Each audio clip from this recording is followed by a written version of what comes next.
I know we have our next guest with us here. Critically important story, very important story. We want to turn to Leonard Peltier, a political prisoner held for over 40 years here in the United States, who has been diagnosed with COVID-19 very recently. And we are very happy to be joined as we continue the show by Jean Roach, who is Mnicoujou Lakota and also the co-director of the International Leonard Peltier Defense Committee. Jean, thank you so much for joining us here on the show. Hello, yeah, thanks for having me. No, well, it really is an honor. And I guess I just wanted to start maybe for those who don't know about Leonard, haven't heard about his case, if you could just briefly say, who is Leonard Peltier?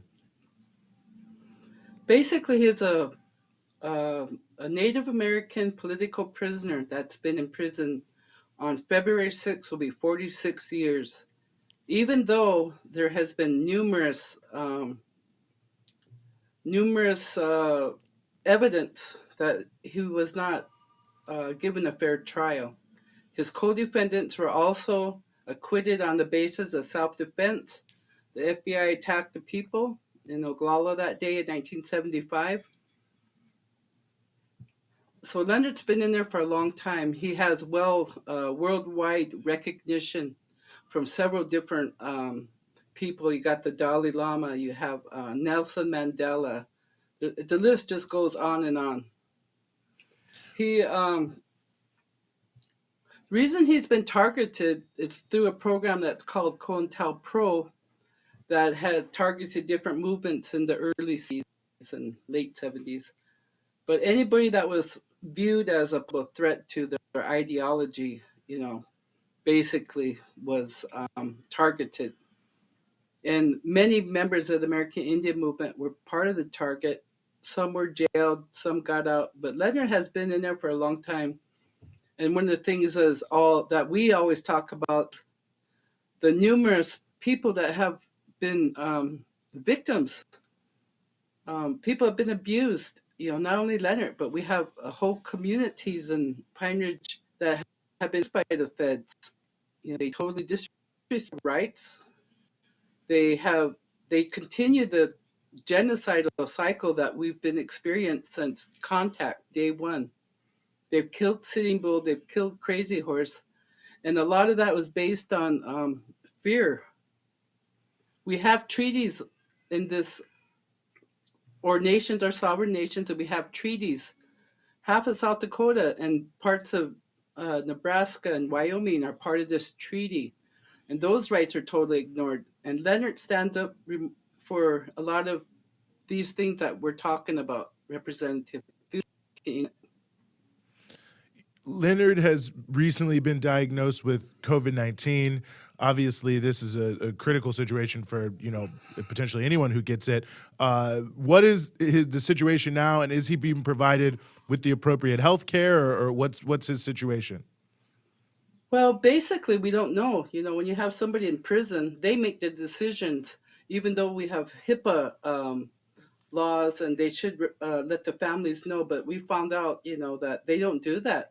We haven't really had an update from anybody since we heard it on Friday that he had COVID. And one of the really things that worries us is that he has underlying health risk. He's like a high risk person with a aortic aneurysm that's still inside his heart. He's a diabetic. That's another pandemic that Native American people face. So, and that's been on record for a long time. So he should have been released way back, when they had the COVID release. The overwhelming evidence is there. Just haven't really considered it. Maybe because there's always a double standard for Native people within the court systems. And not only that, with COVID too, that's like attack on our nations. People we have lost in these last years. And one of the classic examples is how they treated Navajo Nation. They've lost a lot of people because they were totally ignored. And that's the way we are too with or prisoners within the federal court system. We really don't have no rights. They don't have no rights. And there's no watchdog making sure that Leonard should have been eligible for a booster shot, within that time as being a high risk prisoner, or his health problems. And that was not given to him, even though people within this elderly unit had already gotten boosters. So they always tend to be picking on the indigenous nations. And we all see what happened in Standing Rock. I mean, and there people were not only indigenous, but they were in prayer, unarmed, and they were attacked ruthlessly by the energy corporations. And that's always been part of our belief system, is protecting the earth. Mm-hmm. And we really truly believe in our cultural ways of praying and trying to protect from all these attacks. And that's the same way the whole basis of the American Indian movement is spirituality. And if you find within history, that has always been a threat when we pray. It's real basic. And we're just really worried about him, with all these issues that he has, with his health. And we were really wanting to have a COVID release for him. He did his time, you know. One of our brothers was also killed there in Oglala, Joe Stuntz. Never has anybody ever investigated his death, And then we have over 60 people within this time period after Wounded Knee 73 and up to Oglala, where people were killed because they were AIM sympathizers and they were attacked by the goon squads. So this is in the United States, Mm-hmm. A lot of people don't hear it So, because they seem to have it. Go ahead. no, please finish your thought. Yeah, so it's just a continuation. Like I say, it didn't just start in the 70s. It's been people, and every nation not extinct have issues with the treatment of the second class or the less than human attitude. So, for those who are watching, what can they do to help in this situation with Leonard Peltier? There's a number of things you can do. You can call the White House, leave messages. You can talk to your senators. We've been reaching out to anybody that's listened. We have the Native American caucus of about 80 senators in Congress that have passed unanimous letters in support of freedom.